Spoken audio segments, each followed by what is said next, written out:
Now in some other news tonight, a neighborhood in the La Crosse area has some new money for improvements and repairs.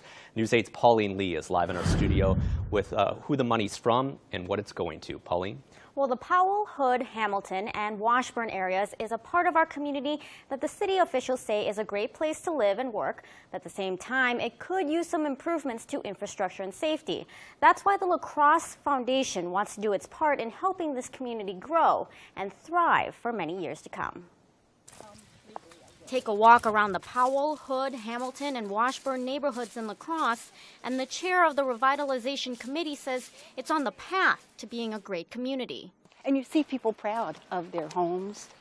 You know, they've raised crops, they've got beautiful yards. I just think all the signs of hope are here. But at the same time, Sullivan says it's one of the more fragile neighborhoods in our area, with notable poverty and crime rates. You know, it's an area where we really need to work to improve the whole neighborhood, the whole standard of living for people, their housing, the infrastructure, just about everything needs to be improved, I think. Now a grant from the La Crosse Foundation is giving community members and organizations some help to make those improvements possible. Whether it's security or aesthetics or neighborliness, you know your neighbor and you care about your neighbor.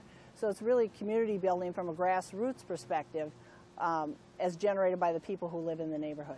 Now the grant money can be used for just about anything, from planting a new garden somewhere in the community to giving a building a new paint job, or even taking an empty house like this one and fixing it up, showing some interest in this community's future. Sullivan says the possibilities for the grant are endless.